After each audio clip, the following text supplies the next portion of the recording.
వెనుకుంద 3,300 కోట్లు, 12,400 కోట్లు. ఈయన ఇచ్చింది ఎంత అంటే ఒకసారి 1,700, ఒకసారి 1,100.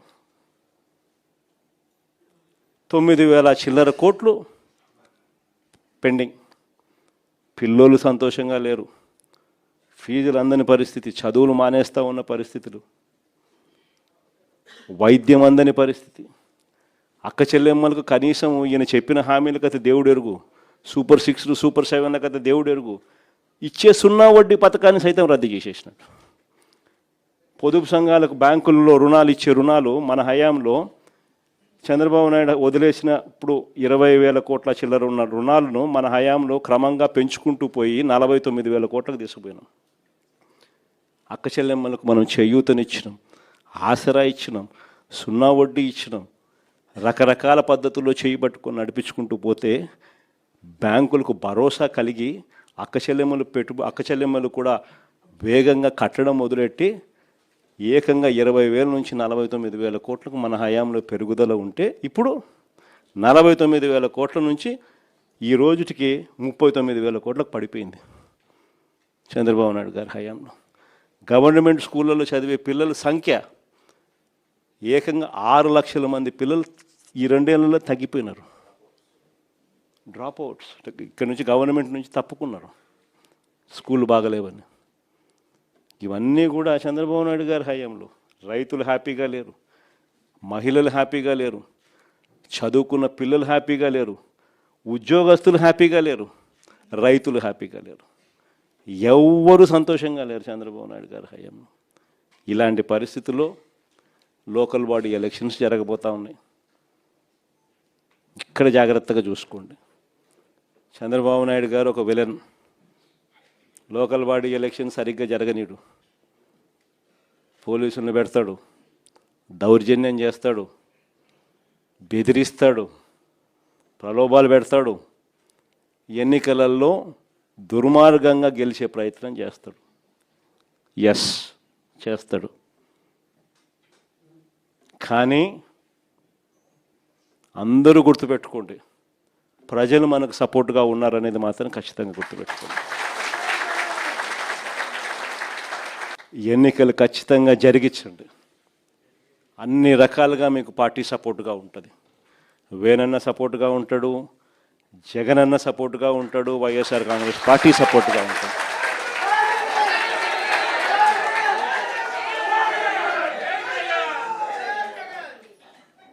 గెలుపు ఓటమిలు వాళ్ళు ఏ రకంగా మేనేజ్ చేసినా, ఏ రకంగా ఒత్తిడి తీసుకొచ్చినా, ఏ రకంగా పోలీసులను పెట్టుకొని ఏం చేసినా కూడా యుద్ధం మాత్రం జరగాలి.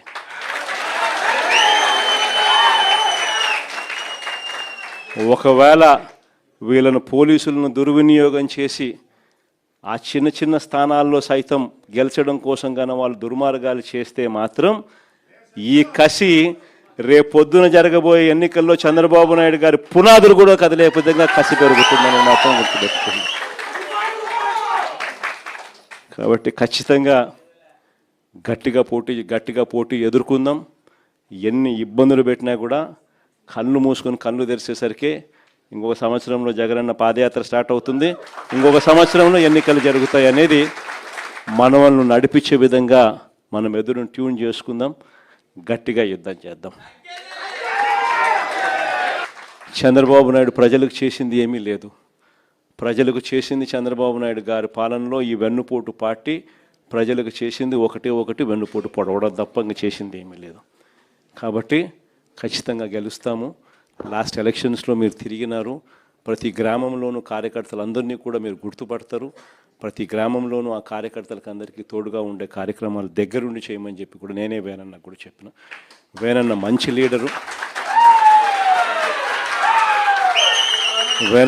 లీడరు, మీ భుజస్కంధాల మీద వేనన్నను గెలిపించే బాధ్యత కూడా మీ భుజస్కంధాల మీదనే పెడతా ఉన్నాను.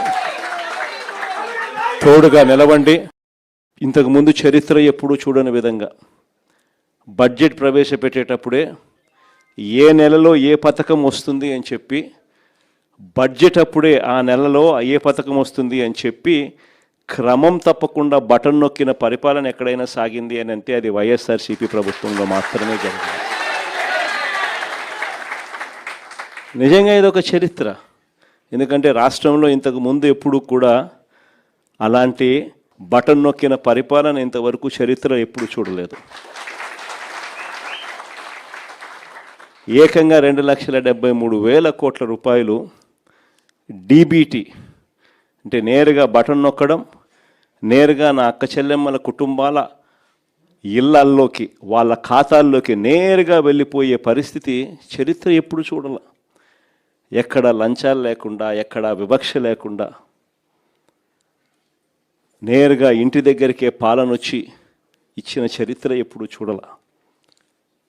మేనిఫెస్టోలో చెప్పిన ప్రతి హామీని నెరవేర్చిన పాలన ఎప్పుడు జరగల. విద్య, వైద్యం, వ్యవసాయం, మహిళా సాధికారత, సుపరిపాలన, లా అండ్ ఆర్డర్లో కూడా దిశ లాంటి చట్టాలు, ప్రతి గ్రామంలోనూ ఒక మహిళా కానిస్టేబుల్ ప్రతి సచివాలయంలో ఉండడం, ఇవన్నీ కూడా చరిత్ర చూడని విషయాలు. స్కూళ్ళు మన కళ్ళ ఎదుటే బాగుపడడం, ఆ స్కూళ్ళల్లో నాడు నేడు కార్యక్రమాలు జరగడం, ఇంగ్లీష్ మీడియం గవర్నమెంట్ స్కూళ్ళలోకి రావడం, 3వ తరగతి నుంచే టోఫుల్ ఒక పీరియడ్గా పిల్లలకు ఇంగ్లీష్లో తర్ఫీదిస్తూ చేర్చడం, 6వ తరగతి నుంచి క్లాస్ రూమ్లన్నీ డిజిటలైజ్ కావడం, ప్రతి టెక్స్ట్ బుక్ ఒక పేజ్ తెలుగు ఉంటే మరో page English, bilingual text books రావడం, గోరుముద్ద అనే ఒక గొప్ప పథకంతో పిల్లలు ఏం తింటున్నారు అని సమీక్ష చేసే ముఖ్యమంత్రి అనేవాడు బహుశా ఎప్పుడు చరిత్రలో ఎప్పుడు కూడా చూసింటారు. 8వ తరగతికి వచ్చేసరికి పిల్లల చేతుల్లో ట్యాబులు చరిత్రలో ఎప్పుడు కూడా ఇంతకు ముందెవడు చూసిండరు.